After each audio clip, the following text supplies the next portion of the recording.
Hey. Go, Jake. Hey, Jake. My wife made some turkey sandwiches. Anybody wants one? Yeah.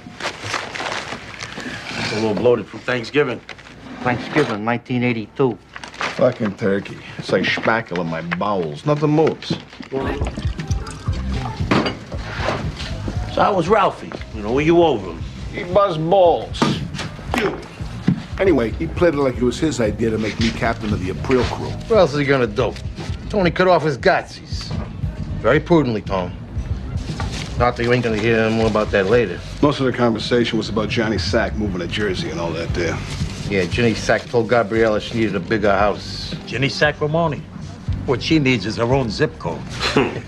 Jersey's a small state. She moves in. She could tip it over. I like a woman you can grab onto something. You grab onto Jenny Sacramone, your fucking hands will disappear. She's so fat, her blood type is ragu. She's so fat she goes camping. The bears have to hide their food. When Ginny hauls ass, she's got to make 2 trips. 2 guys can fuck her at the same time and still never meet. Oh, Johnny! Fuck who? What? What's so funny? Nothing. We're just talking about one of the girls. Is that all you deadbeats do over here is talk about coos? Well, we're not planting potatoes. Welcome to the Garden State. You want a drink? How's the new stock doing? Up 3 at the close of the Dow yesterday. Another 2 so far today. Beautiful.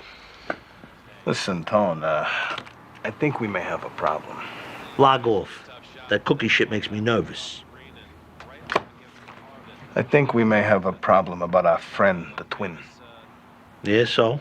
My Goomba Joey Flies, he hangs out at the Nest in Bloomfield. Chip LaMonica's place. Yeah.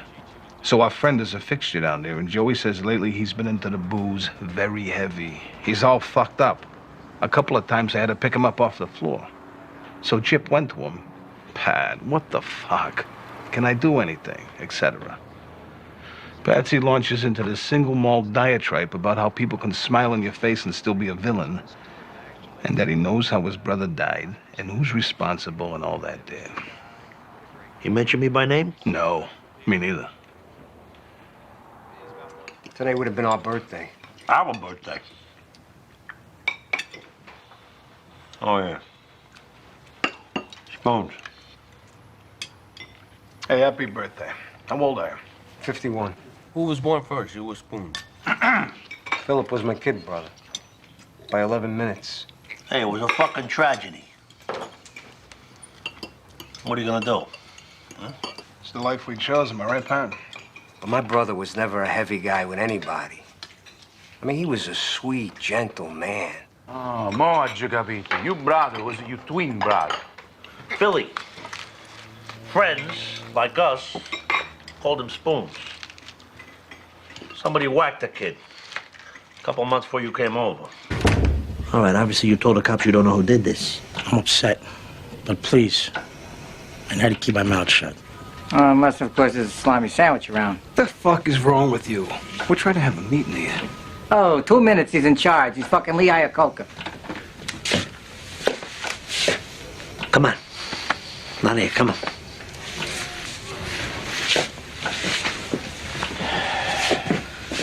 There's no beef between your brother and Mustang Sally. Didn't owe him any money, nothing like that? No, nothing. Now, this kid's a whack job. Meadowlands last year, remember? Threw a hot dog vendor off the second mezzanine. Too many fucking onions, some shit. Gigi, you get him under control? With extreme fucking prejudice. What the hell do I hear about Tony Soprano and his mother? Some kind of accident. He had her in a nursing home, you know? Get the fuck out of here. And this upset Junior no end. And when Junior come after him, Tony went to the home, tried to suffocate his own mother. Maybe you shouldn't spread that rumor. That's some ugly shit. I'm only telling you. Listen, you'd be fucking amazed. There's more? No, what? He was seeing a psychiatrist. Tony? Fucking broad from Montclair. Anyway, this is who leads us now. There you go, kid. There you go, you big motherfucker.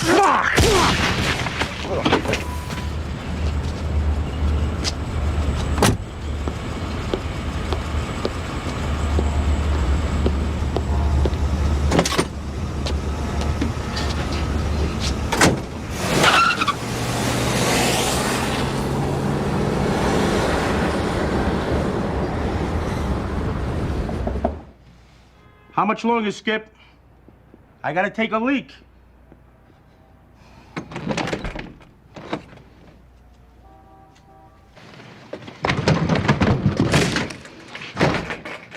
Holy Jesus. It's over, right? Again, I use this just to... No, it's fine. Yeah, totally fine. My loud, nasally Italian voice will trump anything they have going on in the background. All right, we good? Yeah. Let's do a toast. Salute. Salute, my friend. So, folks, this is huge. Like, not just for me, but like for my friends, family. Yeah. You guys, the show itself was such a major part of our life on Sundays. So I'm sitting here today with the tall, the tan, the Italian, the handsome John Fiore. Ooh, I haven't heard that lately. I'll take it. I've said this in joking in a lot of previous podcasts. I said that I don't like being the ugliest guest on my show. But I'm proud to say I'm the uglier of the two Italians today, so salute, brother. Well, I'm getting older. I'm a fading beauty queen. My ballroom days may be over. At least you had them. I haven't hit my stride. This is my stride, as sad as this is. You're looking at it. That's okay. So, Johnny, number one, thank you for doing this. I know you drove down from New Hampshire, and it's an ugly day of all the days. Yeah, well, it's been an ugly season, hasn't it? I mean, the weather here in New England, I'm getting sick of it, man. We were talking about this the other day. We're both ready to get the hell out of here. I'm really ready to do it. I don't blame you. Well, the older you get, it's funny because when you're 30s, 40s, whatever, you go, someday I'll move to Florida. Someday, this will be my last winter here. I've said all that stuff. Then you start to get to a certain point of age. And shit just hurts. You go, are you going to do it or not do it? Because pretty soon you'll be too old to really do it. And moving's a big deal. It's a big deal, especially with kids and family and all that. It makes it a little more complex, but I am ready to go. I've had ideation for years about going, but you go, time goes by. Then summer and you go like this. Then you're better. But this winter, it's miserable. Coupled with the year we've had with the pandemic and all that, life is short. I look on, you see Facebook, social media, you see what people are doing right now in Florida. We'll use that as a prime exhibit A. What they're doing as opposed to what we're doing. Yeah. We're in the house looking out at this. I see people at the beach. I love the beach. Yep. What am I doing here? That's all. I know. Now, you're from Mass originally, correct? From Boston, yeah. Somerville. I'm born in Boston, grew up in Somerville. So Somerville was what you could see on your IMDb page. Yes. It's funny. I wanted it accurate to be like I was born in Boston, but they have born in Somerville. You can't change this shit. You try to get to the origins of it all. But yeah, I grew up in Somerville, which is basically, this is Boston. Somerville's like where the sign is right there. It's the same thing. It's more of a suburb, but yeah. It was a cool place to grow up. Lots of action back in the day. Well, I was going to say, being an Italian growing up in Boston back in the day, Boston's typically known for its Irish population, but people neglect way back, yeah. So people neglect that there was a huge mafia presence back then. Yeah. So talk a little bit about that. Well, the Boston Mafia back in the day, I mean, it was alive and well. Mob nationwide has been diminished, as we know. Yeah, you know what I mean, with the RICO and this and that, whatever. Mob ain't what it used to be. The government doesn't want competition. The government is they're the biggest gang on the block now. But when I was a kid, the mob, we knew all the names and faces, and you heard about it, and you go, see that guy, you know who that is? It was a big deal. It was huge. And Boston and Providence were linked, as we know. Correct. Families. They were really one family, the New England family, and it was a big deal. And I grew up in Somerville, literally a stone's throw to where the Whitey Bulger crew with the Hill Gang hung out. We'd see them every day as close as you are to me. We'd go on to Brigham's. Remember Brigham's? It's like a little restaurant. They've closed down, but we'd sit there. We'd see them all the time, play with their kids. They were right there. Only as time went on did we realize the extent of what they were all about. We knew it, but then what came to light years later with the informant stuff. Yeah. And it was very interesting, but we were all over it, man. We were in the thick of it. So I think it's very ironic that you grew up in such a prevalent time and era around that, and then this is kind of the way your career trended. It really did. I mean, I was a mob fan, like we all Everybody were, is. You know what I mean? I will say this going forward, the mob genre, it's like it's almost like a Western to me. It's from another time. Yeah. You know what I mean? It's different. It's different because it's something that doesn't really exist. Well, it's not supposed in to. the movies and shows that we love so much. That mob is gone. Oh, yeah. They only exist on film now and stories. There's a lower level mob, you know, more grittier. I think technology's ruined it. It's made it very too hard. man. Yeah. Well, they ruined the government ruined the mob. The movies will still happen. Yeah. But they have to, for them to me, they have to work, they got to be set back in the time when the mob was alive and well. Mm-hmm. To do the mob today, it's like, I'm not buying it. What was your favorite mob movie growing up? Oh, I'd have to say The Godfather. One or two? Because that's one of the few I'd go back movies. and forth, but if I had to pick, I'll go with two. Yeah, 'cause that's one of the very few where the sequel was just as good, if not better, than the original. Yeah, very rare. You never see that. They're both, you know, I mean, you need them both. They're both epic, both tremendous. I'd have to go with two. I think so too. Because of the flashback, which I love. You got Frank Pantangelo. You got a lot of different people. It's. I think the evolution of Michael Corleone was tremendous in that film. Yeah. You know what's funny? A lot of people don't realize that movie almost never happened. The original almost never happened. If you watch the documentary on it, it was the pitch was difficult. Oh, the yeah. filming was difficult. Yeah. Coppola at one point, it was just Brando. They didn't even want Brando. No, nobody expected it to go anywhere. Right. It's amazing. It's timeless now. Yeah. We got to go with that. I mean, of course, Goodfellas. Oh yeah. Those to me, those two, like Godfather and Goodfellas, are the two best mob movies to me. I believe. Yeah, I'll agree with that. Sopranos. I mean, it's a TV show. That may be the best of all. I don't know. It's its own entity in a way. You know what I mean? Well, think about it, because up until the Sopranos television show, you never had anything for that many years in a row that carried its weight every year. Right. So all you had were movies. So this is something you got to watch over the evolution of 7 or 8 years. Right. So it was just, you're right, it's its own little entity. Yeah, I'm finding to myself, and we all are, especially with the with the proliferation of cable, Hulu, Netflix, all this stuff, having 8, 10, 12 episode seasons of shows is almost replacing the one-off movie. To me, a one-off movie nowadays, it's hard for me. You know what I mean? I want more. Correct.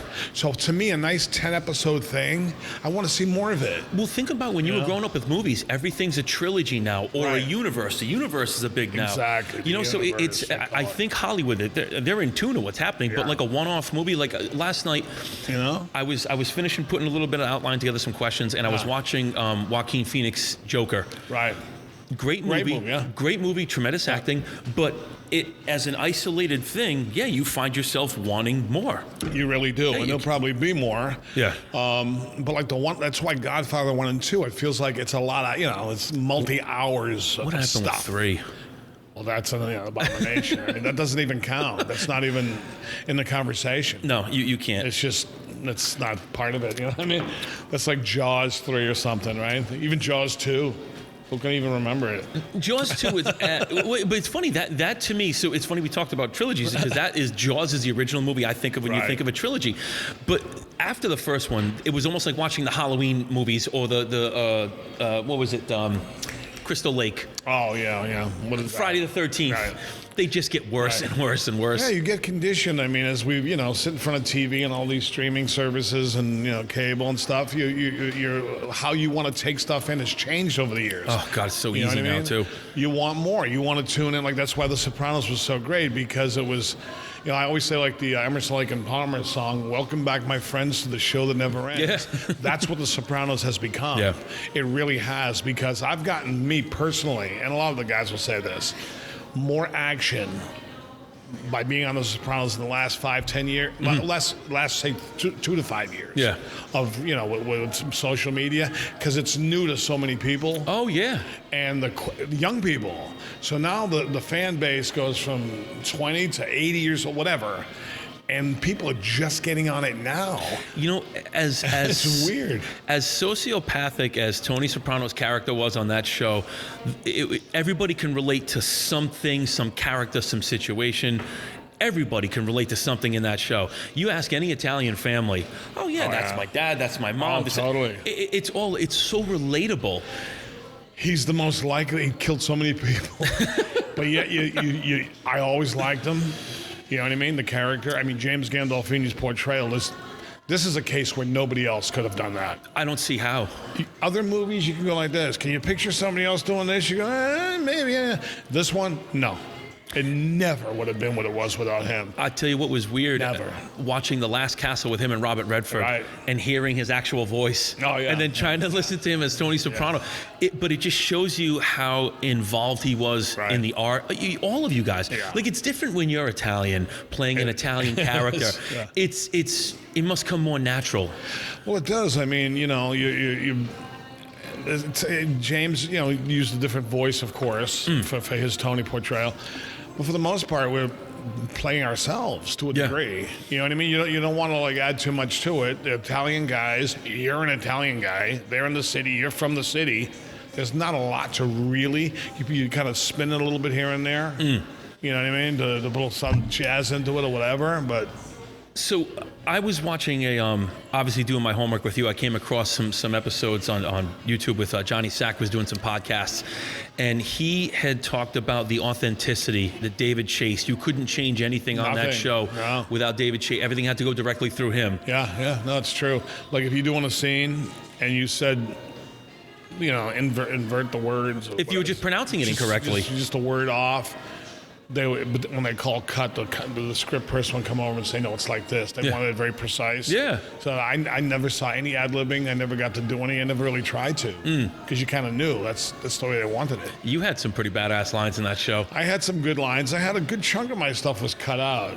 Well, it's funny because you can find it now. You can find some of the cut scenes, deleted scenes. If you go on YouTube, I found one piece in the back of the Bada Bing with you talking to Tony. It was about your kid in college. Oh, no, that's not cut. That's in the episodes.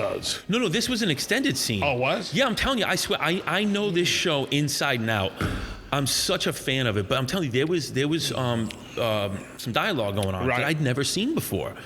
That's weird because I don't even know this because I thought I'll send it that to you. Scene, what's in the show and what I have on YouTube, I know that scene you're talking about.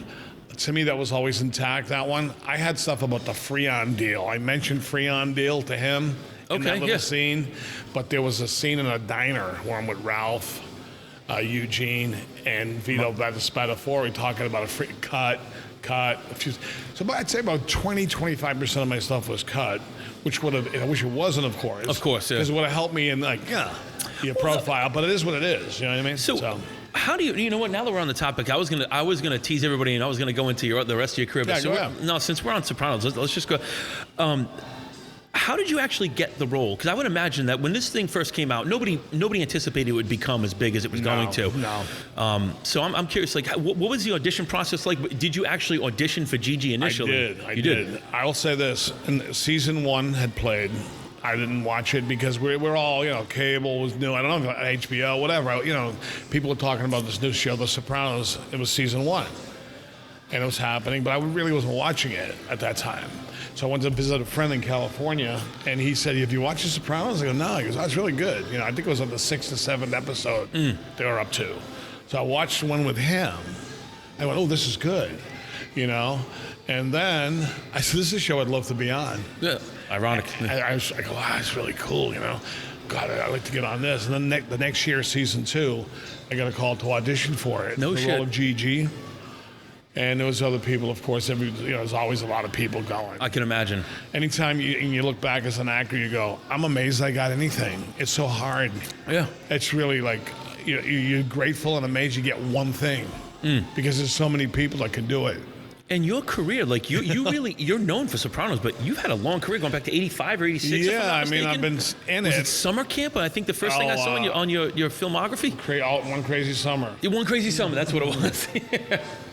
Oh yeah, that was right. That was Law and Order, right? You Law and Order for many years. Yeah, you've 10 had a years. tremendous career. You know, I call it steady if unspectacular in some respects. You know what though? You know what I mean? I look at it this way: there are people that get to that elite level in Hollywood. Me being like a small middle class guy, like I would find that lifestyle to be very difficult, where you're constantly in the spotlight, being followed, paparazzi, and all that nonsense.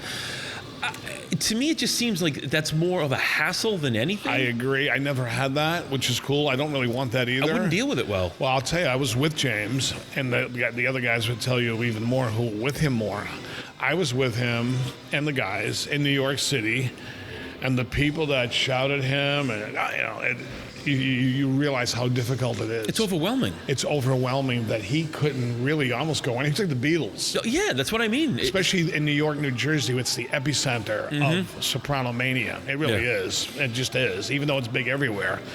For that guy to walk down the street or go into a place. Oh, I can't even imagine. It was like, you can almost go, I don't want that. I mean, it's hard. It's not easy. And it was funny. So I look back at your first scene when you got in the car, Patsy Parisi's brother, and you clipped him. Right. That was fucking fantastic. And it was funny because the first thing you did was like the gunshot. And I'm thinking in my head, I'm like, if you shot somebody in a car like that, you'd be deaf in one ear, number one. Right.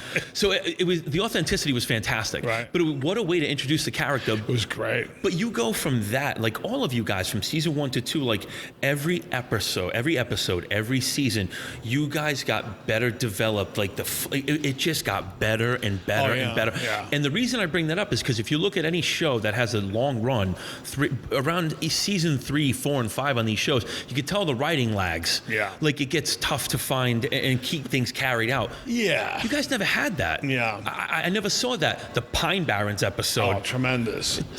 I mean, as a guy who was on the show and a fan of the show, I'm not, it's the greatest show, but there were some episodes to me that lagged. Some storylines that lagged. The episode would end, you'd go, but you knew. I mean, I don't have that expectation. I feel that's realistic to see it that way because not every episode's going to be like a Grand Slam home run. It's impossible. No, it can't be because you have There's to development keep too. Yeah, exactly. Taking place. Yep, you have to keep people enticed. Right, right. So you're building up some stuff. You got almost kind of like a comedian working on new material. Yeah. You got to have a couple episodes where you're developing an idea, concept, storyline, and by 2 or 3 episodes later, you see it come to fruition. Yeah. But it's the greatest show. I mean, it's so groundbreaking, and it's. I think, and I'm not just saying this because I'm sitting across from you, I've said this for years, if there are certain shows you can go back over and over again, Sopranos is my number 1. My wife and I think we're Jim and Pam from The Office, so we like The Office. Yeah. And then I would have to go with G-String Divas. No, I'm just kidding. I never really watched it. I've heard of it. I've never seen it. No, I wasn't on it or anything. No, Sopranos is 1,000%. And here's how you know it's time. I don't care who's over my house, what holiday it is, who the audience is. My wife and I host everything. I just put that show on, and it doesn't matter what's happening around. All of a sudden you're enamored by what's on the television. Right. So I've spent the last couple of days watching. I put on the montage of your scenes, and I've been just getting brushing up, man. And it's very surreal to be sitting here having this conversation with you. I can't say thank you enough. You're welcome. I'm glad to be here. It's fantastic. The show really holds up well. That's one of the things. You never lose it. You don't realize some of the stuff when you watch it. 20-year-old, 17-year-old episode. It's hard to believe. No, really. It's crazy to see, like when you look at Paulie Walnuts, how he's just some of the guys, like you forget that the show's 20, 21 years old at this point. That's what I'm saying. Because that's what I was saying earlier, the mania is so high right now. It's like it's new. Well, think HBO Max, you get the new streaming services you mentioned. And during the pandemic, at one time, it was the number 1 rated show. Mm-hmm. When I saw some printout, like of all the shows, every show, it was the number 1 show that was watched at home still. So guys like myself, right, when the show was unfolding and you're written off the show, people like they like you, but they forget about you because it's still like next week, next season. But once the dust settles, it becomes like a museum piece, like an art piece you hang on the wall. So then people like go to the guys like at my level, they analyze every move you make. They'll go, I love the way you grab the drink and the straw, because it becomes something that's fixed. It's done. There's no more. So they study it. They look at it like a painting on a wall. They know every little nuance. You know, it's funny. So my father and I, it drives my wife, my mother crazy. We watch the same movies over and over again. You have your favorites. You do what you do. But the benefit to that, and this is what I find myself doing with the show now, is you look for things you hadn't noticed before. You watch different parts. You focus on different characters. You do. No, it absolutely holds up. But that's why, like, I'm amazed, like, at all the stuff that's been happening. The request, autographs, shows, this, that, for a show that's 20 years old. It's not going to change. It's unbelievable. It's not going to change. It's really unbelievable. You'll be able to do this, what we're doing right now, in another 20 years if you wanted to. You absolutely will, because it's timeless. Now, it's funny, you brought up being written off the show. Yeah. Talk about that process, because A, how do you get notified, number one? B, the table reading, is there some type of ritual? Do you guys do like a sending off afterwards, like everybody get together? Talk about that a little bit. Yeah, I mean, yes to pretty much all of that. When you're doing the show, you don't really know in advance. The scripts are kept secret. Mm-hmm. They don't want you or anybody to know in advance too much what's happening. Mm-hmm. You know what I mean? David Chase, the writers, producers. So the script would come out, and nobody really knew. You know, if you're alive, you're dead, or what, or how they were going to handle it. Mm-hmm. I remember even Tony Sirico once saying to me, "Did you see?" There he was, Tony Sirico, asking me if I had seen the next script. And going, "Am I alive? Am I dead?" But for me, I got a phone call from David Chase. I wasn't in an episode, which was okay, because I noticed some people missed episodes. Yeah. Doesn't mean you're gone. So I wasn't in one. I did like 3-4 in a row, and I got the script. I wasn't in one. I went, that's okay. You know, that's how it goes on this show. And then during that break away, I got a call from him. And this was pre-cell phone on my home phone. Left a message. He was kind of upbeat. Hey, John, David J, give me a call, you know. I says, this is going to be about the contract for next season. I really didn't. Yeah. Had no idea, no inkling at all that it was going to happen. So we played phone tag. And then 5 o'clock or so, and he called me back, and I went, David, this was a call I hate to make. I went, you know, of course you know, right there. And you literally beg for your life. Yeah. You beg. Yeah. No, please, no. It's like a real death to you. Well, yeah, think about what you're a part of. Well, yeah, because you lose, you know, I mean, believe me, I'm glad to have been on it. I understand it's a show where people get killed, they die, but you don't want to leave. You're part of the biggest thing ever. Of course. You get a lot of, like, Italian guy friends. Yep. It's just your money. And all that, like any job, it's all gone. It's all like, you can go home, you're cut from the team. And you want to play the World Series, and you don't want to leave. So anybody that gets the call, because I've read some places where problems, you know, I never had a problem with anybody. I was the easiest guy to get along with. But when I got that call with David Chase, he even mentioned, I heard on some other podcast, he goes, the only two people that had difficulty when I called them were Al Sapienza and John Fiore. He didn't like it at all. And I said, well, and, you know, and then somebody asked me on one of these kind of things. I said, well, of course. I says I was told in the manner in which I was going to die. Yeah. I go, what was I supposed to stand there and go, oh, that's great, no problem. I go, no, come on, man. I go, don't do it like that. You had a very unique death. Yeah. So I mean, what person would go, sure, oh, damn. So I put up a little, a little resistance. Blame you. Yeah, I mean, I was going to do it. I did it, obviously, and I didn't hate him or anything like that. But I was like, come on, man, no, Jesus, no. Do you have to do this? Sorry. Yeah. Well, don't do it that way. How about another way? Oh, it's going to be great. So and then, that was it. What was the rationale behind doing it that way? Like, so my guess is it was more along the lines to progress Joe Pantaleone's character. Well, yeah, I mean, I was positioned badly in a sense. I mean, could they have done? Of course, you can always do something else, right? They could have had me fade away into like oblivion and nothing. Because if there was any character that deserved a horrific death, it was Ralphie. Right. And great, he met a brutal demise. Yeah, he did. But it's like the Italian Game of Thrones. That's what it reminds me of. Yeah. Well, I said to him, David, I want to go out like Sonny at the toll booth. Yeah. or in the saddle. Blaze of glory. Because seriously, when someone says you're going to die taking a shit in the toilet, what guy would go, thanks, that's great. That's awesome, man. I appreciate, you know what I mean? So I says, come on, man, no, really, don't do that. Yeah. This is going to be great, so unique, you know, memorable. Everybody gets shot. I go, I don't like it. You know? Yeah, it's not masculine. But as time has gone on, it is what it is. You know what I mean? Things. To your credit, I will say this: my Thanksgiving leftovers never meant more because I can't. I'm become a Thanksgiving every year. I look forward to. You know, on the internet. Yeah, I can imagine. Spackle in my picture. Thanksgiving to his like turkeys like spackle. So that's like an anniversary now. Yeah, I should be able to make money off this every Thanksgiving season. Well, I'm gonna have a T-shirt made spackle. And you should have your own line. Put in the You know what you should do is start your own line of toilet seats. Is what you should do. I should. I've sold some. I've signed some and sold them. They're a hot item. You know what I mean? Talk about the audition process. Now, you got called to audition. Yeah, so now, for those of us who've never been to an audition or anything, to talk a little bit about, because I'm very curious about that. Yeah, so I got a call from an agent I had to audition for The Sopranos. Ooh, great, you know, and usually I have at least two appointments. There's the initial one that put you on tape for the casting director. Mm-hmm. You know what I mean? There's nobody really there. Somebody to read maybe a line. I can't quite remember. I think I probably did that. Were you in Boston at the time? No, yeah, but I was going to commuting. I never let anybody in New York know. I try to always pass myself off as a guy that lived in New York. Yeah. You don't want to give them any reason not to call you. Yeah, logistically, it could be an issue. Oh, yeah, I'm right here. Yeah. Because they'll go, you won't show. You're too far away. Forget him. Anyway, so I got a call. And I remember the call back or the main, the one and only. I can't quite remember the preliminary one. Anyway, so I'll call it the callback, because it probably was. I didn't know who was going to be there. You know, I saw some competition in the hallway. I went, well, I was going to say, because that's like you're walking by everybody else who's auditioning. You see everybody there.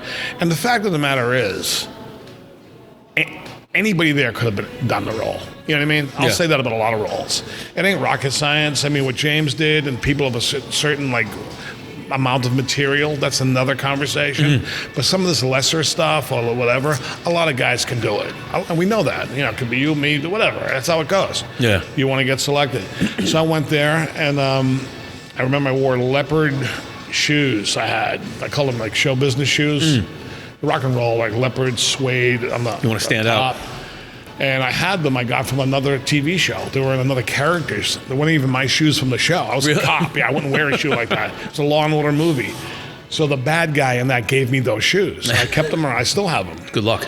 I call them show business shoes. So Gigi was described as I don't know, Elvis, something weird, something. You know what I mean? He's a handsome bastard. Something to that effect, like he was Elvis on the verge of getting something kind of funny and cool, like, oh, whatever. So I remember putting the shoes on. I said, fuck it, I'm going to wear the shoes, you know. Yeah, why not? And I went into the room, and the door opened, so you don't really know who's going to be in there, one guy, two guy. It was David Chase, who I didn't really know who he was. And everybody else. There's like 10 people in there. So you walk in the door, you go, whoa. And, you know. It's shocking. Yeah, it's culture shock. I'm so glad I didn't really know that, because I'd probably have been more nervous about it. Like, there's 10 people in there, and they're all sitting there like this. Yeah, just waiting. And you walk in, and you stand on the X, and you're facing them. And I didn't have a lot of lines. It's you know, any actor will tell you that you can have two disjointed lines. Mm-hmm. It's tough to be impressive at an audition. You know what I mean? That's what I'm trying to get to. It's very tricky. How do you make that impression? Well, you have to. This is where you can try to work the room, which I ended up doing with the shoes, which I'll tell you about. So I had two lines, and they weren't. I don't even think they were together. I don't even know. There was just no meat there. Yeah. You know what I mean? Because I've made the mistake in my career of going into a place, an audition, and say like, you know, detective line, go, we found the body over there. All right, great, thank you. And you leave, you go, what's that? I mean, what do I do? You would think they want something. You know what I mean? So I walked in there, and I knew the lines were little, and I don't even remember what they were. They weren't even, whatever. I walked in, I go, you've seen a lot of good actors here today? Nobody's out acting these shoes. Everybody laughed. Everybody. And that's how you stand out. I out. felt a surge of like, I got this. Yeah. I felt it. Then I had cool socks on too, which I wasn't even thinking about. You could see them a little bit. Somebody yelled, "I like the socks." I go, it's the whole setup. From the ankle down, I'm unbeatable. I was in. I knew it. They were like, and then I did my lines. Oh, great, that's awesome. I left there going, I think I got this. And I did get it. And of course, I didn't know where it was going. You know, how many, where, what, you know. That's your 30-second elevator speech right there. You got 30 seconds. But, and I've told people, you know, because when you go in the audition, sometimes you try to really, you don't know. I mean, when you're starting out, you know, I just got to do the lines, you know. Well, then it's got to be unnerving when you walk in. You see these 10 people, and like you said, it's like walking to a panel interview for a job. They'll sit back like this. Who knows how long they've been sitting there? They might be. You don't know what their mood is like. So the best thing you could do, break the ice. You have to, because it puts them at ease. That puts you at ease. Correct. More than anything. Yeah. Forget them. It makes you. If you hear them laugh, you go like this. Yeah. You know what I mean? But you're also showing them a side of you that, okay, if he can do this without any prompting, what else could we get out of him? And I remember even Law and Order, when I got on that, it ended up being a 10-year recurring role. Yep. I didn't have a lot of lines for that audition. But I knew if I got it, it would be a cop that stuck around. So it's not something that's too small, I'm not going for that. You know what I mean? You just got to get your foot in the door. You never know if it's going to go on and on and on like it did. And I created a little scenario for that. And at the end of my scenario, I tacked on the one line for the audition. Really? That's all it was one line. So instead of going in there and going, bup, bup, bup, and to thank you, I created like a little fake monologue and segued into the line to make it like something. Just show that you can improvisation is probably because huge. otherwise, you can't shine. You can't. There's nothing there. No, because think about how many people go in there and just bang, bang, bang, robotically spit out the same line. Mistake. Because sometimes you just stand there and go, "Hi, I'm John Fiore," and then, okay, ready? You just do the line, and there's like, you could feel it yourself. Like, there's You're nothing flat exciting about it. There's nothing. You know, you come out flat. But my guess is this: if you're going for one of those lesser roles, like, so have you gotten into a situation where things have come across your plate and you just turned them down? You didn't want to be bothered. I've turned down some stuff I regret. I could have done a lot more in my career. I mean, I'm not saying like superstar or anything like that. I could have had more credits. Even now, people go, "You should. How come you don't have more stuff? You should be more stuff." I go, some of it's me, some of it's them. Yeah. Some of it's how I feel at the time. I'm like, sometimes I'm not interested. I love acting. I don't need to go chase everything around. You know what I mean? Like if there's say a call for 1, 2, 3, 4 liners, decently. Sometimes I'm not interested. Yeah. If they said, "Here you go, it's yours," I'll do it. Yeah. But to like jump to my ass for it? Yeah, no. At this age, I don't really do that. Not that I think I'm better than it. That's just my choice. You know Well, you what I mean? have a very extensive and impressive resume as well. I mean, if you don't want me, like I say, so now it's like, you don't want me, fuck off. I don't really care. Yeah. I mean, you know what I'm saying? I'm not saying like an asshole, but this is one of the things that we get older. You know, you say, you know what you want, you know what you don't want, and you know when someone can go fuck themselves. You know what I mean? You don't want me? Go get somebody else. And go, fuck, I still got money. I'm happy. So do you find yourself getting typecast? Because now we joked around about the few conversations we had. We joked around being Italian and this and that, but it kind of backs you into a corner a little bit. Did you come across that a lot in your career? A little bit. I mean, I never felt that myself. I was always like, hey, if I'm typecast as a cop or a mafia guy, I'm totally fine with it. I know I'm capable of doing whatever. You know, that's why I've done comedic bits on Facebook and stuff I've done. Yeah. Because it's a side of me that's a side of me. You know, I don't get a chance to do a lot of that stuff, to be funny and I do that stuff. So, but as far as like when the things were rolling along, I was a cop, gangster cop. I never said I'm typecast. I didn't care. Yeah, but it suits you because not for nothing. Most Italian men, we have that. Okay, we can be funny, we can be charismatic, or we can shatter your knees and drop you in a pond somewhere. Like it doesn't make a difference. Yeah, exactly right. So. It never bothered me. I had an audition with a lawyer last week. I didn't do it just because it was a certain day. I go case by case, day by day. I go, I don't feel like doing that today. Yeah. It was a nice little bit, and I could be a lawyer. I've been a lawyer and stuff, but it was. I go, I'm gonna pass on this one. just because that's the mood I was in. Well, but that's what happens. Like nobody wakes up bright, shiny. You know, it's not all jumping rope and grabbing asses every day. So you wake up in those days where you just don't feel like it.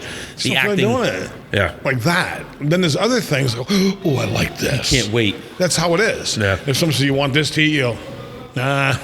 Want spaghetti and meatballs? Nah. Want steak? Yeah. I'll have that. And you get excited. So that's how I feel about it. Yeah. So some things, there was another thing that came my way last week that was like, ooh, I like this. And I worked my ass off doing the scene and putting it on tape, sending it off, and probably never hear from them. But I was into it. Yeah. And the other one I went, they can call it and give it to me. I'll be totally in. If you give it to me. I'm not going to work for it. Yeah. If you give it to me, I'll kill it. I'll do it great. But as far as like, looking to get this role, you're not getting that fire in your belly. Not for. Yeah, I need more than. I need to be pleasured. Yeah. Heavily. I need more foreplay for this one. I've been around too long. I'm desensitized. I need a schmoking. What are some of the coolest places and nicest places you've traveled for filming? Went to Rome, Florence, Italy. You know, went to England. Who was the friendliest? Oh, Italians. Yeah. Right. With these little like villas, like out of movies and storybooks, sitting outside with your native land. You know what I mean? Old timers having a limoncello and something to eat outdoors. You're going, it's like freaking paradise. Yeah. You know what I mean? Yeah. And they welcome you, and you feel like I belong here. A sense of, it's like a sense of home almost. It really is weird, yeah, because you look back and go, my family came from here. Yeah. You know what I mean? And it hits you. You go, wow, I'm here. I'm glad you brought that up because I think a lot of, and I couldn't wait to ask that question because, the people you've been around throughout your career, the things that you've done, for the rest of us who punch the clock, go to work day in, day out. It's a dream. Just to be sitting across from you, again, I use the word surreal because I've been watching you on television for 25 years. Yeah. You were one of the best characters on my favorite show of all time. But to me, I almost can't wrap my brain around being around all those guys, filming the table readings. Like, it's a world most of us will never see or understand. So I think that's why people are so enamored by it. Yeah. It's the road less traveled. It's a carnival life in a way to some of us. The way some people undertake the career differently. Some people jump into the career at 40, 50 years old. They're cops or whatever, and say whatever they've done, and they get in later and they have great success going like from that point onward. But like when I started, it was all or nothing kind of thing, like a real dice roll.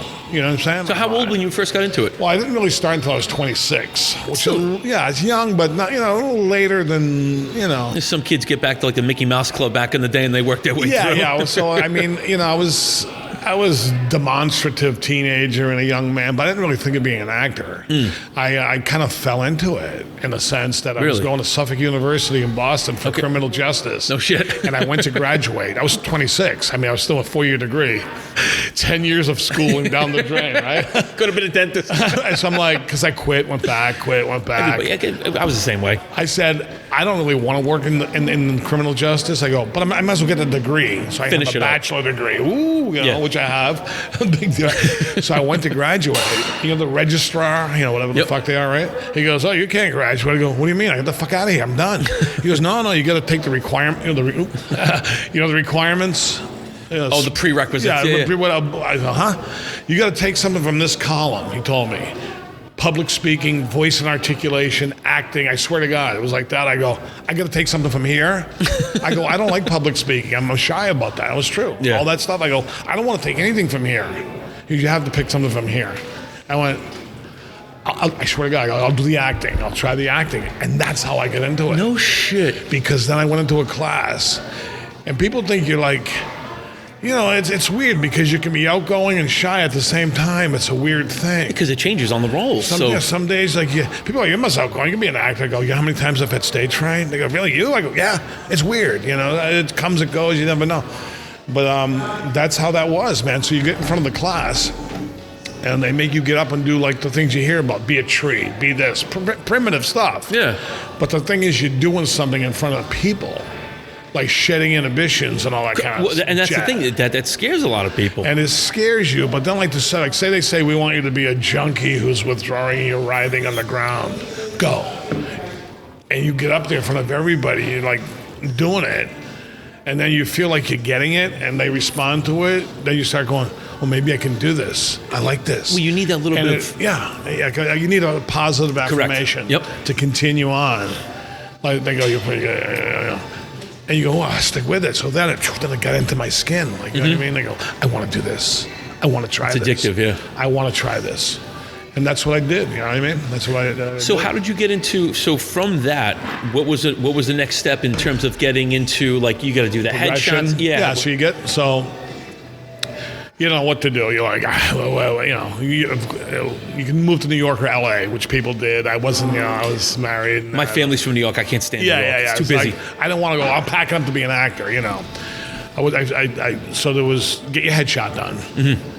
There was a couple of outfits in Boston back in the day. Doing a lot of, not them. There was others. That was predates that Boston casting, and there was corporate videos. Did a ton of them. Made a lot of money doing corporate videos. You know, like in a suit. They do like the training videos. Training videos. It was on the Screen Actors Guild, and even for a guy like me, for example, I would play like blue collar guys, and I'd be in a suit. Both. You know what I mean? About I want to talk to you about the production, those kind of things. No shit. And there was a lot of it, and you treated it like you thought you were on a set. It was like a real set. You know, it was like this, and it was you felt like you were doing something. So there was that. There was theater, which I did some.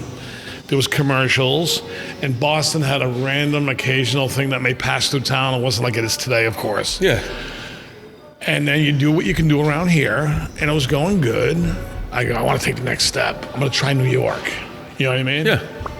So you put your little toe in New York and you'd send pictures, 8x10s in the mail. Like everything's like old fashioned. Yeah. I mean, look at this. A snap of a finger, you're going to send out your demo tape and pictures, 1,000 Everything, people. yeah. You got to put a stamp, lick the stamp, put the thing, mail it. They had to get it in the mail, open it, look at your headshot and go, am I going to call this guy? All those steps seem like...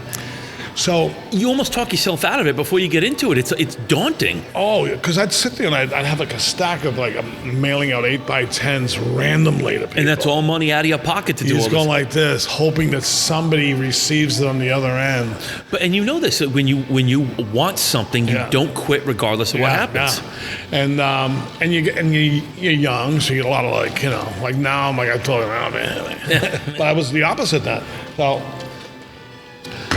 I sent stuff to New York, and then I said, I know what we'll do. This is how dedicated we were, me and some other guys. We didn't want them to know we lived in Boston. You know what I mean? Because anything that could be a deterrent.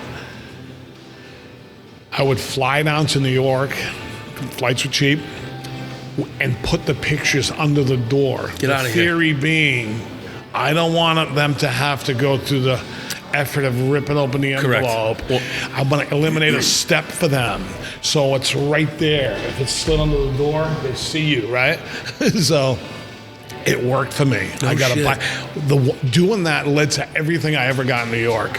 It's a needle in a haystack. But you're thinking outside the box. You're making yourself different than the rest. Right, because I've seen some of them casting. Back in the day, you'd walk in. This is pre-digital. Stacks of headshots like this. Oh my God. And who's going to look through that? And those are the open ones. And you look over here, you see the 8x10 manila envelopes? Yeah. Unopened. Oh. Those are all actors saying, look at me, see my, it's how it is. So I said, what are the chances? What are the chances? So I slipped it in the doors like that. And I had a call from All My Children lady who was very nice. Yeah, I remember she that said show. we got. I did a bunch of those kind of things. They called them under fives. Then it was over whatever. So she gave me a nice role on All My Children, and I did it. I didn't have an agent. A couple of weeks went by. I saw the show. I went, oh, that came across good. So I called her. I go, hey, Jean. Her name was Jean. They said, listen, I remember your show. Yeah, you're great in the show. I go, listen, if I'm out of line, just tell me. Yeah. I go, how do I get an agent? She goes, hold on. She put me on hold. She goes, Monday morning, you're going to Henderson Hogan Agency and see Karen. I just got off the phone with her. She'll be waiting for you. I went, wow, thank you. Yeah. I went there, and boom, I started getting stuff. I handed over my Boston demo tape. I was young, you know. I said to her, look, you're going to see people from New York, from LA with more, you know, juicier stuff on their tape. I'm selling you like potential. This is, I mean, I can do it, but I'm from there. I told her I was from there. I moved. I told her I moved. Yeah. I still live there. I told her later as I got comfortable, but I said, listen, so when you look at my tape, don't go, oh, these aren't big credits. This is not, you got to look at me as someone, if I was in this market and you were sending me out, I could get stuff. And that's what happened. I got Law and Order like almost within a month. No kidding. I go, well, this is easy. It's not easy. Of course, it's not easy. No. But I got that, and it was recurring. But think about how many steps you took and everything you did to separate yourself from the pack, and the way you just took a incredibly mundane situation on their side, and you completely made it your own thing. Yeah. That type of creative thought process on their end, they have to think, okay, this is something. You're not just hoping. No, it was... That's the Italian in you. That's you right there, man. It was really good. hitting the bricks, as we say back then. Yeah. It was hard, because now, this is the irony of the whole thing, the craziness of it all. Nowadays, what I used to drive to New York for, I can't tell you how many trips I drove to New York to and fro. I flew, I drove, I took the bus, I took the train. I mainly drove to and fro, and especially in the early portion of my career. So you were driving from Boston? Round trips, 10, 12 hours, easy in the car for a 2-3 minute appointment. Yeah. A lot of times sucking too. All traffic, because sometimes you'd leave at 4 a.m. Yep. And you'd say to yourself, you'd be like, because of course you don't sleep. No one, you got to get up and go. So you go like this. After I get there, I got to perform. Your competition is still in bed. They maybe get a massage. They maybe work with their acting coach one-on-one. They're doing all that. You're driving the whole time. And they're doing all that. So you're already behind the 8 ball, you feel. Oh, yeah. But I mean, this was what I could have lived there and alleviated. But it's a beautiful underdog story. So I really did is it that way. So I paid dues. You know what I mean? Of course you did. Like grinded out on the road, driving back with the euphoria. Sometimes you kill an audition, going, "Ooh," and that's all you needed. That's all you wanted was it was like a rush. You need that jolt. Like this. Ooh, I fucking killed that. Ooh, I might get this. Before you know it, 2 hours won't be. You're reliving every moment. Yeah. You're driving home. You go, oh, I'm in Hartford. I'm almost back. You know what I mean? Or sometimes you had the other feeling going, I can't believe I drove all this way. Oh, I suck so bad. I spent 12 hours. I'm never doing this again. That was so horrible. Oh, my God. But anyway, now you can do your audition. All that I was just described to you, done. Yeah.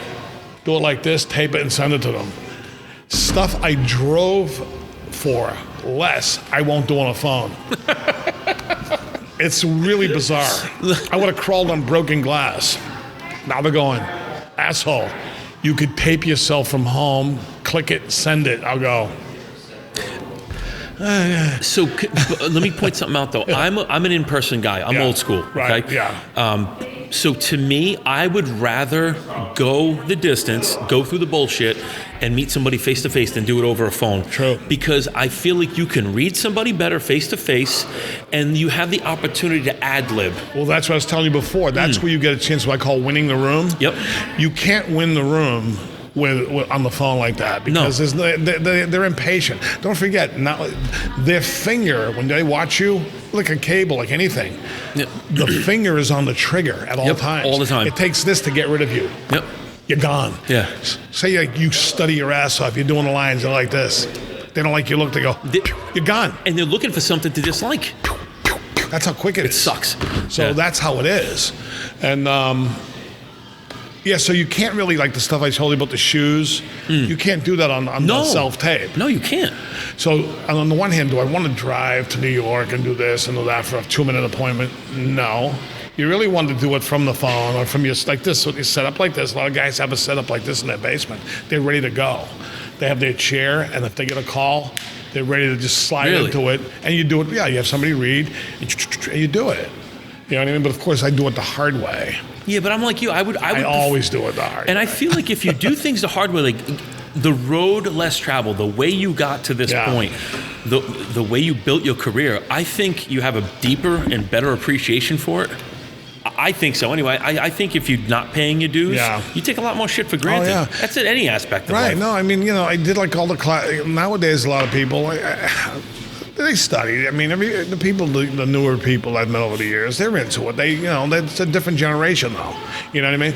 But we did theater. I don't do a ton, but I did it. I needed to see if I could do that, to memorize in front of an audience, all that kind of stuff. That's what would screw me up, is memorizing lines, because my brain works so fast. If I don't, and it's weird, like I feel like I interrupt people when they're talking, but if I get a thought, if I don't get it out of my mouth in 10 seconds, it's gone. Yeah, I don't even know if I can do theater nowadays, because of the mental. I don't want to call it deterioration. Call it concentration. Yeah, I did a 2-person show once. 85 pages between two of us, and I had most of it. Wow. And I'm like, I can't believe I did that. How the hell did I remember all that's that? impressive, man. I mean, I was able to do that. And it's like second nature. You just somehow do it. I did soaps for a long time.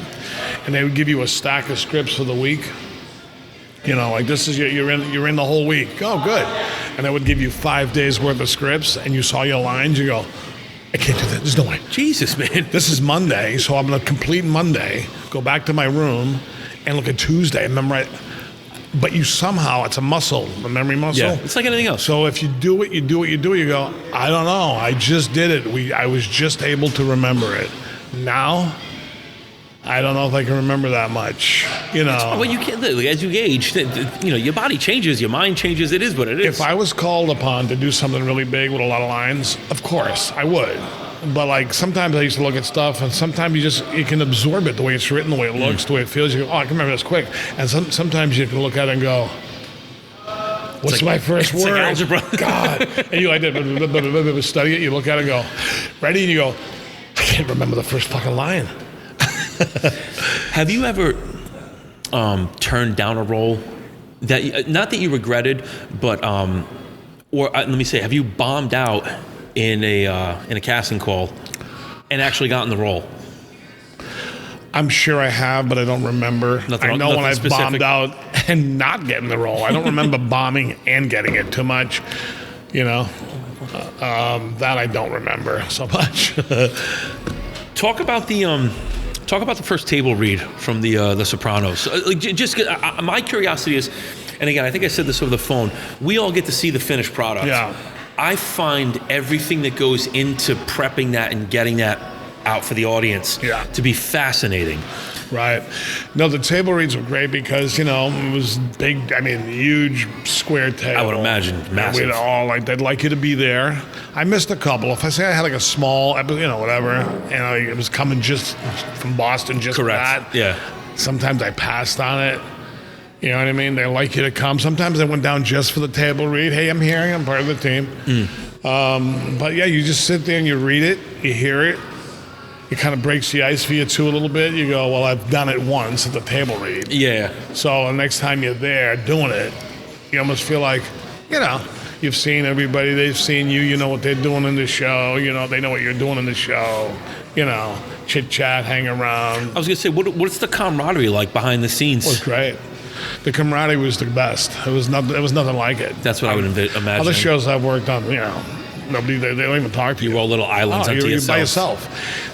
The glamour part of it, I don't want to mention too many things because some things I did, the people, the stars, we want to call them, everybody stays to themselves. I didn't get the impression from the cast of Sopranos. You guys seemed like a really tight. Oh no, that was super tight. Yeah. I'm talking about other shows. Yeah. Where people are like aloof. They're nice, but there's not 50 Italian guys. Any given day of the Sopranos. No, it's true because if you show up to work on a day of the Sopranos, the chances are you're going to see 30 guys like you. Yeah. You know what I mean? So we're all from the same background, most of us. So you really hit it off. Other shows, like a cop show, there's the lady, this one, that one, this one. There's no hanging around and bullshit and having espressos and smoking cigarettes and all that. You sit in your trailer by yourself waiting for a knock. We're ready for you. And then, it feels cold almost. It's almost like, there's an element of it sometimes going, if people really knew, and even bigger actors will tell you this. Yeah. As great as it is, there's a component of it you go, this part sucks. Yeah. They'll hold you for 15 hours. Yeah, you get paid, but they'll get you at 7 in the morning. You're ready to do your thing. And you're sitting there. You sit there 12 hours. You go, I'm losing it. I can't. We're ready for you now. You better be ready to go. And it's a psychological thing. You have to be able to summon that on cue. You have to like sit around by yourself. You step outside your trailer. There's no one to talk to. You know, like pass time with. Once in a while, you didn't have the phones we have now to keep yourself occupied. You didn't have the phone back then. And you wait your turn for it to be called. And they had no problem with letting you wait 10, 12 hours sometimes. Oof. And then you go like this. Okay. I knew it so well. 7 o'clock this morning. Now I feel like I don't even. Because sometimes when you do this stuff, people will tell you, as soon as they're done, they can't remember it. Oh, I can imagine. Like it's just like something internally in your brain. I don't need that anymore. You throw it away, like it's in your computer, trash. Well, think about when you were a kid growing up and you take a test. You have to, it's like your brain knows it only has to remember up until this point, and then it just releases it. It like does. You don't need it. You don't need it, so you get rid of it. So you go, I don't even remember what I did. I did it, thank God, but I don't remember. See, that's the stuff that fascinates me. It's just like number one, just to be a fly on the wall around that crew, everything that went involved. Oh yeah, it was amazing. It was amazing. The other thing too, and sometimes it's the opposite though. Sometimes you ruminate about your lines all day, and this is also a very, very common phenomenon. If you feel real good about it, you toss it right out in the trash and forget it. Yeah. If you feel that you could have done it better, you'll actually do lines to something you did 3 days ago. You're still doing it. Just to prove to yourself almost. You're going like this, going, I should have done it this way. And you go, but it's over. The gig is over. You can't go back. It was taped on Monday. Now it's Thursday. Why are you muttering these lines to yourself 3 days later? Because you're thinking sometimes how you could have done it better or I should have done it this way. That also happens quite a bit. I can imagine. Yeah. That's why a lot of actors say my best take was on the way home in the car. It's true. Because especially for you, you had hours and hours and hours. Well, some things occur to you late, whatever. It just, you go, oh my God, I should have done it this way. I didn't think of it all. That happens too. Well, my guess is what's going on in your head is you're trying so hard to remember the lines. The way you should perform them and say them is probably secondary to just remembering them. This is true. Yeah. Because sometimes, that's why in plays and some of the stuff, it's not enough to just remember the lines. Because sometimes you like this, go, and I've done this. I go, well, I remembered the lines. Doesn't mean it was good though. Yeah, correct. You know what I mean? Because you're thinking like, my line isn't, I said the line, right? Yeah. So you're not loose and when you really know them forwards and backwards and you know the other person's lines, you know everything that's coming at you, then it's like so organic. And like my friend Richard Portnow, who played Melvoin, Junior Corrado's attorney. He's had a great career. He's fantastic. He's great and everything. He's had a huge career. I talked to him last night. He calls it being in the pocket. You know what I mean? Yeah. And there's a sense of an actor sometimes, like you feel like, oh, I got it today. You know what I mean? Wake up with it. You feel it. And then you're doing it, you can feel it. And there's other days it doesn't come as smoothly or as easily or whatever. It's like a hitter. I go like this, I've hit 2 doubles. I can't wait to get up to the plate again because I'm feeling it today. So I go through the same thing. Like I've worked out since I was 14, 15 years old. So you wake up, there are days, like I'm 42, I've been working out for 27 years. There are days I wake up and everything's clicking. I'm strong, I'm good, I'm getting a pump. There are some days I feel like a monkey humping a doorknob. Like I just don't know what I'm doing in there. Yeah, no, it's weird. I mean, it's just, how it goes. Human nature. It's all psychological, yeah. Psychological, you rest it, whatever. Some days you have it better than other days. I think it's rituals too. And you know what? This battery's about to die. So why don't we do this? I'm going to change the batteries and we'll get into your rituals afterwards. Okay. Yeah, perfect. Are we getting ready, baby? We ready? Yeah, let's rock and roll. All right, so we'll do this. For me, like if let's just say like prepping for a test or at work, if I got to give a presentation or something like that, there's a process you have to go through, a rehearsal, so to speak. What was your routine like the night before, the day before? Did you have something set in stone, like certain things you had to do, like ball players all have rituals and shit like that? Well, the number one thing, like I alluded to earlier, at the very least as an actor, you have to know the lines. Correct. Hopefully you can act the lines well, but you need to pretty much know the lines at least. So you want to put yourself at ease by knowing the lines because that gives you a lot of freedom and it's a big stress reliever. to really feel that even if you're waterboarded or tortured, you know the lines. Yeah. Like you just know them. No matter what they do to you, you'll just say them lines. So when you know the lines, that's a relief. That's a helpful thing. So you try to know them really way in advance. You don't want to sometime it depends. You learn them right up until if they change stuff. But that's what I was going to say. They can change stuff in the moment. Well, right? I can tell you the soaps. I mean, every day was a new script. Jesus. You threw the old one away and on to the next one. You need to know the lines, and I would like if I got something now, like I want to know the lines a week or so in advance. I already know them, and then for that next week, I'll still continue to kind of look at them and think about them and go over them.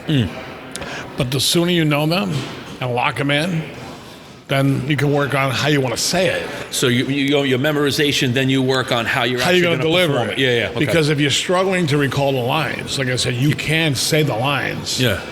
But you're not acting. You're just trying to go like, okay, and there's nothing there. You're not in the moment. You're not in the moment. You're not loose. You're not like, you're not even you're listening for a cue going, I think I talk now. But so you want to just, the better you feel, preparation, the more prepared you are, then that's when you're in the zone, you really know it. So it's like everything else. You have to be mentally and psychologically into whatever you're doing. Right. Some lines come easier than others. Like I said, some of them are just very agreeable to the personality, to the person, whatever, the way it's written. And other lines you kind of labor. You go, I just can't wrap not feeling it. You can't wrap yourself around it. I'm not, that's why some people will talk to the director if you can. Say, listen, why don't I say, some shows won't allow it, like the Sopranos. Yeah. But other shows will. A lot of shows will. They go, no, you can say that. That's fine. Yeah, you want to say it that way? That's fine. If you had a blooper reel, what would be on it? I guess some of the Soprano in the toilet scene, I call it the fecal fatality. Yeah, that would be there. Some of the kidding around we did that day, laying in the casket, we kidded around that day. Oh, God, yeah, I didn't even think about that. Yeah, that was weird. But when the moment came, I fortified myself with vodka. So I had fear about it. I thought it wasn't... About sitting in the casket? Yeah, I thought, I had real anxiety over it. I'm claustrophobic, so I get it. Well, they didn't close it, but still, just the idea of it, I said, I don't think a person should ever be in a casket until it's time to be in a casket. It's weird. Yeah. It just got into my head a little bit. So we drank... I had a whole day of shooting, other stuff. It's all out of sequence, of course. Yeah. So me, James, and several others, we drank shots of vodka in his trailer. No shit. And by the time it came time to do that, I could care less. It was just whatever. It was like all day. So I can't believe I was having anxiety over this. Stepped on a little ladder. They help you. But it's a weird thing, like to have to lie in a coffin. Like I would imagine. That was weird. It was, like I said, so the vodka really loosened me up. And we kidded around, talking like this, going, so that was kind of funny and it made it all so easy. You know what I mean? What was James like? Obviously it's unfortunate, his passing. Yeah. It's a tragedy.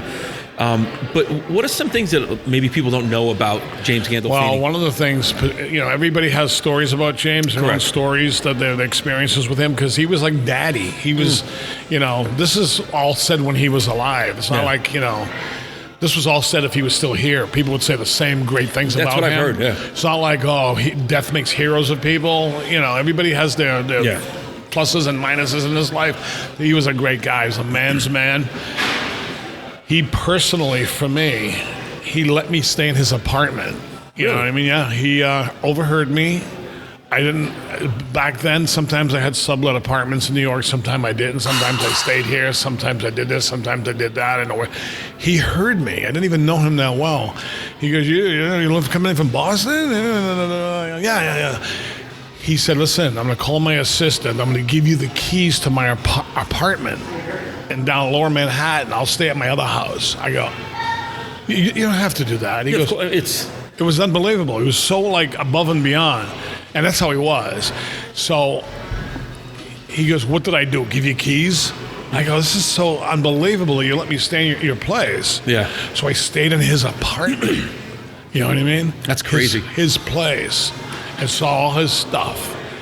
And I stayed there maybe 3 different times. One time for 4 days, like a 2-dayer and a 3-dayer. And I felt bad because the last couple of times I go, can I stay there next week? And then I stopped. You want to stay? I slept on his bus, his Winnebago. He had a big camper. Okay, yep. And he goes, stay at my... I go, no. I go, listen, I just need to lay down for a few hours. I'm going to leave. Because we finished, say, 1, 2 in the morning. Yeah. I'm going to lay there till 6, and I'm going to leave. But he was great like that. Stuff like that. I mean, with the stuff he did to the crew, when there was a delay in starting the season, the gifts he bought, the money he gave. And then that was all, that stuff. But as an actor, too, to do scenes with him, he just put you so at ease and so, you know what I mean? Like you were equals and you're just positive and... From everything I've read and everything I've seen about him is that he was the epicenter of the show, and he was the kind of catalyst for everyone else in the show to create that synergy and that cohesion across the room. Yeah, I know, like David Chase, God to some people, God bless him, thank God he thought of it, whatever. Great characters on that show, tremendous characters. James Gandolfini is the center of the universe. Yeah. He's to me, the indispensable one. Everything comes off of him. You know what I mean? He's Michael Jordan, and everybody else is everybody else. I don't care how good they are or who they are. And I can't imagine anybody being Tony Soprano. Listen, it's an honor, to be here with you, number one, but number two, for you, you must have felt the same way, having had the opportunity to partake in that show, to sit across from that man, to act the scenes with him, to be a part of that. Like, think about how many people, that's like, it's weird. You almost can't put words to it. It's weird. It's odd. Like, I'm still kind of fucking freaked out that I'm sitting across from Gigi right now, but it's so just unbelievable. I know. Yeah, it is. So listen, everybody has regrets in life, right? Everybody has something that they regret, or multiple things. But regardless, you'll always have that. Like, it can never be taken from you. And what you've contributed to is beyond timeless. Well, it still holds up. Yeah, no, it's really, because you look back, right? And, everybody wishes, of course, in life, some things went this way, that way. Of course, I wish I stayed on the show longer, whatever. Of course, naturally. But now that it's all settled, like we said, to be part of that is amazing. If you're going to be part of one show in history, I think that's the one to be part of. Because think about it, there is nothing else like it. I mean, HBO's had some tremendous shows, but The Sopranos is just unique because it has something for everyone. It's true. Race, color, religion, it doesn't matter. There's something in there for everybody. Yeah, and it came along at the right time in history. Like the Beatles, whatever. Correct. Yep. Certain things can never be again. You know what I mean? No, of course not. There's too much distraction. We're not all dialed into the zeitgeist is all different. We're not all have tunnel vision into one thing. There's not 3 channels anymore.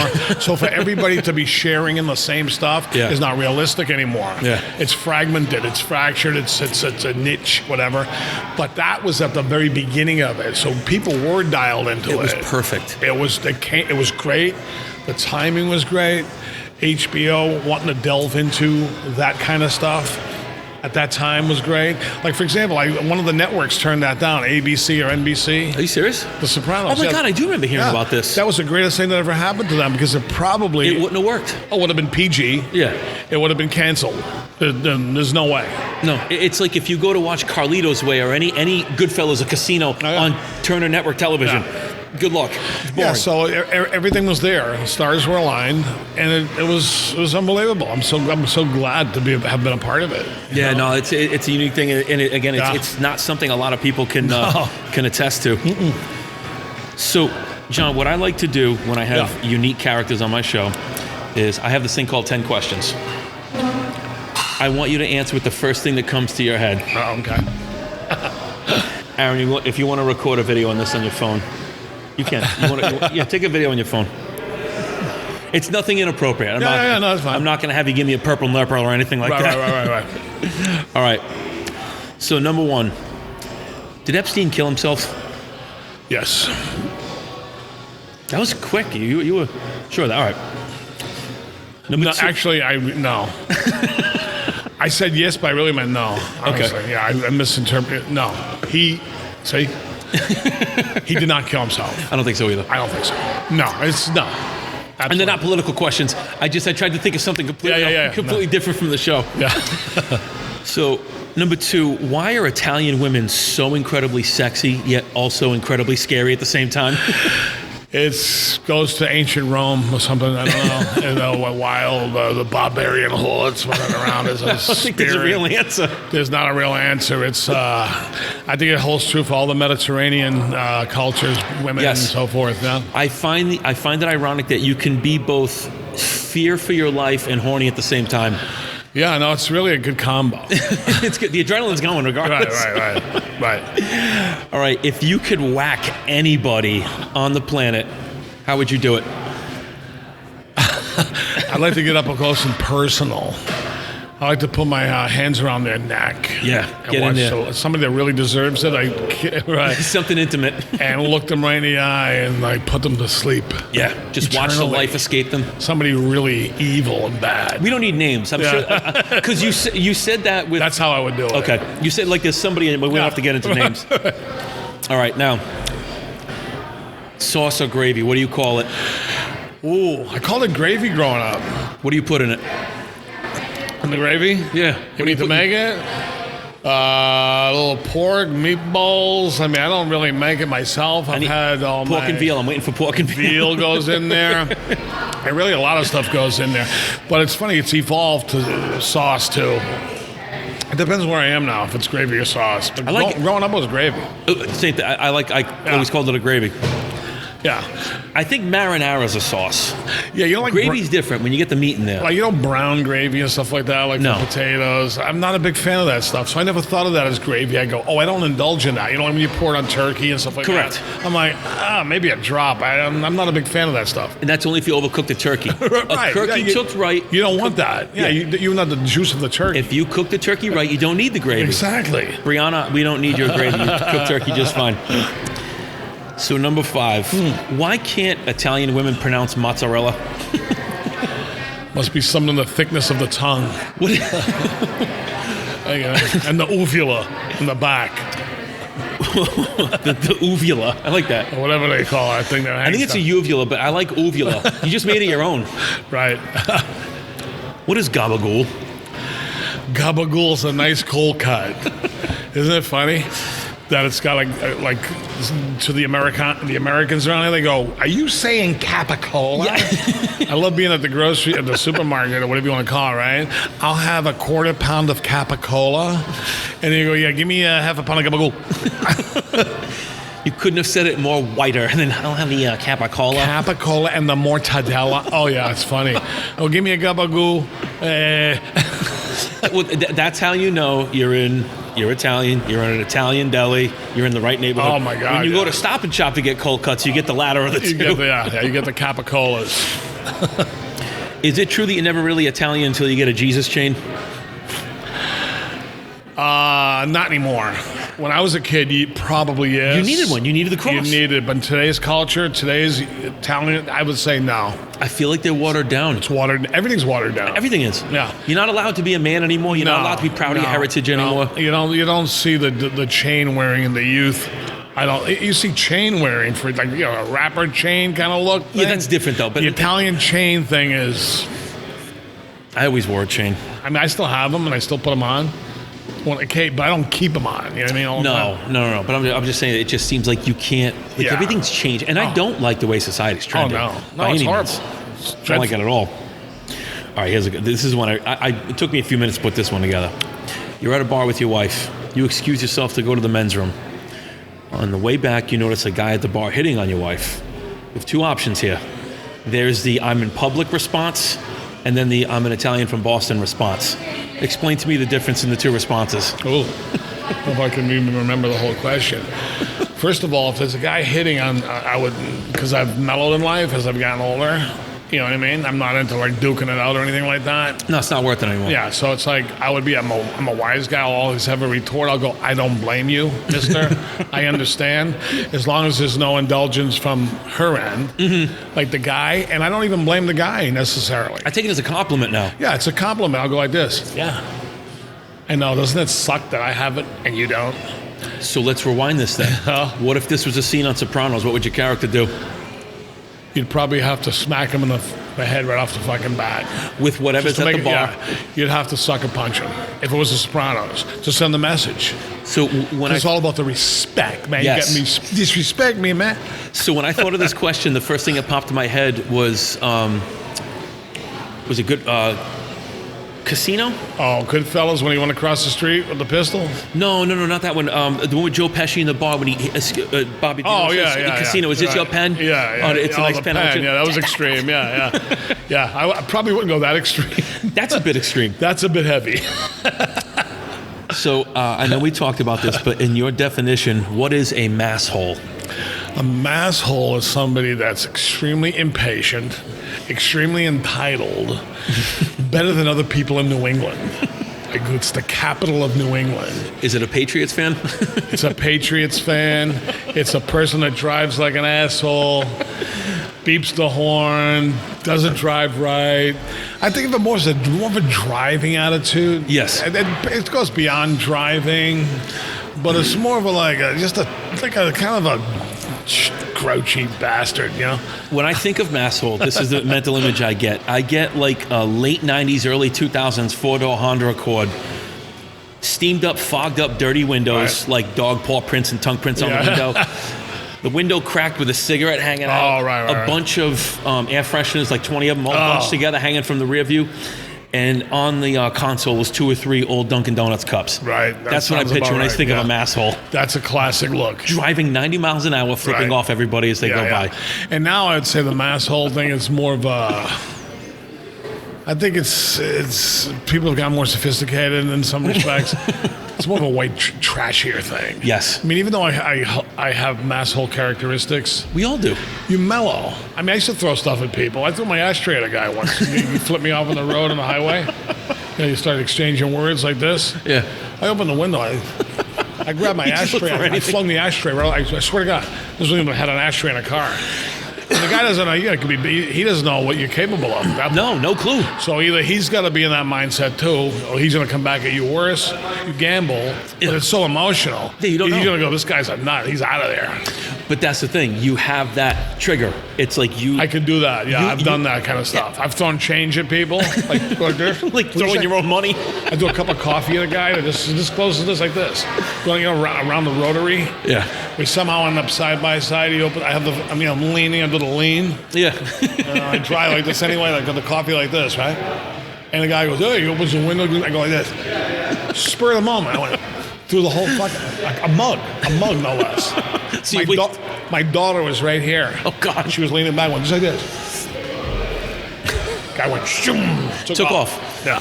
And I'm not the toughest guy in the world, but it's just a response. No, but that's the thing. If you're willing to go that far, like you've drawn the line in the sand, like this is my jumping off point. What else am I going to do? If the guy comes to really fight me, I'll take off like a true coward, but...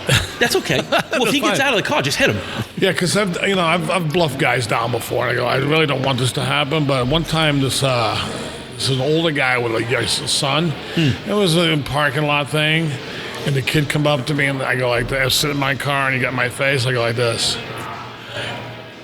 You should really tell your son to back off or this is really not going to go well for you. I don't really think you know what you're dealing with. And I was just saying it. And he just... had nothing to back it up. And I go like this. I'm looking up at them. I go like this. You don't really know what you're dealing with here. Okay? And they backed off. The acting kicked in. It was the acting thing. So look at the father's going, come on, I go. Smart move, kid. And then they left him like this. I'm going to go change my shorts now. I mean, when I was a kid, I fought, Everybody does. I did okay. I was freaking undefeated in the ring.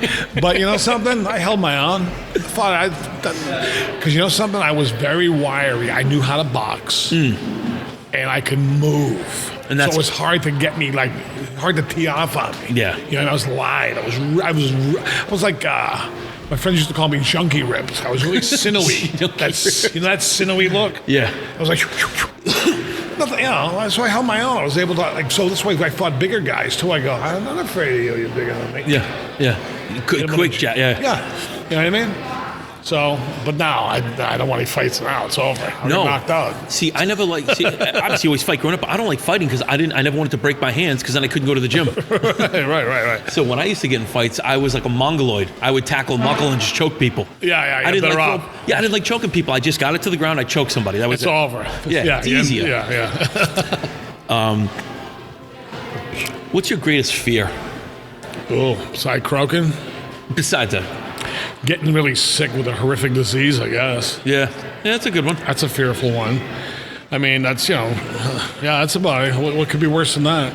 Nothing. All right. Or we'll still leave it at that, yeah. Well, that because you have to sit there and you wither. You know what I mean? You Well, just, it really sucks. And it's when you get to that point, you then become the burden on everybody around you, and they have to watch you go through it. That's when you have to fucking slice your wrist like Frank Pantangelo and do the right thing. Don't burden the family. Now, my last question is very simple. What is the worst thing you've ever done on camera, and you cannot say my podcast? That's really tough. It's something from a long... I mean, I hate to be a disappointment. I don't think anything really comes to mind. No, and that's fine. But and that's fine. See, to me, that says you enjoyed all of it. Well, no, I've done some like lowbrow things. You know, like movies or whatever. I'm not going to find anything on Pornhub floating around on you. No, nothing like that. Because I looked. Yeah, no. Oh, I see what you're saying. No, there's nothing like that. Just some shitty projects I've been involved in. Yeah, it happens. You go, ooh, you don't want to look at it. You don't want to see yourself. You don't want to hear about it. But it's an evolution. Yeah, but nothing like embarrassing or anything like that. No. It's good enough for me. That's all. All right, so listen. So you have a couple of projects coming up that you're working on right now. Yeah. So to talk a little bit about that, and then we'll just briefly, I want to talk about that VirtuaCon that you're getting involved with. Yeah, so we did the Family's Feud movie, which they're putting together. Mm-hmm. That's going to be great. It'll be coming out, I'd say, within the next, hopefully 6 months or so. Did a film with Tommy DiNucci in Pennsylvania, The Mick and the Trick, which is going to be a really good one. And then next month, I'm doing a zombie movie, my first one, but a high-ender. So are you a zombie? No, I'm a general. Oh, really? Yeah, not in a typical military sense, but some sort of general in like an organization. That's huge. Zombie movies are huge right now. Yeah, so it's going to be like, I think it's going to be a big cult classic kind of thing. Will. We're doing it in Walking Dead. Yeah, upstate New York. We're going to do it at a studio, my part anyway. So I'm excited about that. That's cool. So I'm doing that, and that's all that's slated for now. There's a couple of maybes floating around out there. Well, I would imagine with everything still up in the air with COVID, there's a lot of things that are just... There's things happen. I mean, they're filming, but I got a couple of things I may or may not get still. I don't know yet. You know what I mean? But I'm just rolling with the punches, That's good. Well, listen, the fact that you're still busy despite all this, you know what I mean? Yeah. It says a lot. Yeah. Now, this VirtuaCon thing, I just will talk about that briefly, because you guys did SopranoCon. Was that last year? Yeah. So SopranoCon, you guys actually went to the Meadowlands. You were in Jersey. What, 50,000 some odd people, right? Amazing. From all over the world. Phenomenal turnout. Insane. So now what you have, because of COVID, they have this new business called VirtuaCon. So you're going to do all these guest appearances and such, all done virtually. It's a brilliant idea. It's a no-brainer. I see it being a massive success. I really, really do. I mean, it's calling for it. That business, the convention con business. Oh yeah. This is what it's come to. You're not going to jam 1,000, 2,000, let alone 15,000 people breathing in each other's face. Correct. In a room for a long, long time. No, even if you want to, people aren't going to be comfortable. Yeah, and some people may never want to go back to it. You know what I'm saying? Like this is the new reality for them. This is what they do. So I think it's going to be a slam dunk. Yeah, no, that's success. awesome. That's cool because you're part of it. So they have one for boxing, they have one for mob movies. Great. No, it's fantastic. It's really, it's the way it is. Everything's done from here. You're home. This is how it is. There's nothing else to do. So if you're home tonight, watch Sopranos. Yeah. Or go sign up for VirtuaCon. Yes, sign up for VirtuaCon. It's going to be great. It's going to be just more. There's going to be meet and greet. It's going to be all kind of stuff. And the cool thing, what I find interesting about this is that it's in the inception. Like it hasn't even rolled out yet. Right. So they're just getting people involved. Right. People are buying into it. So you can buy packages, deals, so autographs. Right. But this is one of those kind of things like before Vegas became Vegas. Right. If only you knew Vegas was going to be that, to invest in something like that. I think it's going to be an incredible hit. I don't think there's anything like it out there. I don't think there is either. No, the name's great. It's just fantastic. No, it's awesome. And it's going to go nuts. So I'm glad to be a part of it. No, it's awesome, man. Listen, John, I honestly cannot thank you enough for doing this. This was an absolute pleasure. Thanks, it's like I was giddy. I'm driving over here. It was funny. So I came up with Aaron, who introduced us, and he's talking, and I'm in my head. I'm like, okay, I'm gonna go sit with John. And as he's talking, I feel bad. I was listening, but I'm replaying all your scenes, Sopranos, in my head. So listen, man, this is an absolute treat. Oh, cool, man. Thanks. Why don't you tell everybody in the camera where they can find you on social media and if they want to start to follow you? I'm on Facebook, of course, and there's a lot of John Fiores out there, so you'll have to search. He's the best looking one. Yeah, you got to get rid of all the other ones. Don't count. There's only one. My son, my son John Fiore. He's number one. I'm number two. On Instagram, I'm real_John Fiore on Instagram. You can follow me there. And that's about it. I'm on YouTube. I got a YouTube channel with miscellaneous stuff. Oh, Whacked. That's right. Look up Whacked on Whacked. I got a lot of bits I put on YouTube. I put some original, comedic material I put on there. I put scenes from Sopranos on there. It's kind of a mismatch of stuff that I put on there. Yeah, but you do. So when you look you up on YouTube, there was a lot of content out there. Oh, yeah. It's good. Yeah, I just started doing it as a fun thing, to kind of keep your stuff out there. See, at least you have a reason. You're an actor. Yeah. I'm doing it for vanity. I just can't get enough of myself. I don't even make money off of this. I just have fun. Yeah. But yeah, listen, man, this is an absolute pleasure. I honestly can't thank you enough. Cool. Awesome. And so, again, for another episode of The Bardi Shop, this is John Fiore. It's been an honest to God pleasure. Thank you all for watching and listening. Thank you, man. John, take care, man. Okay, thanks. Cool.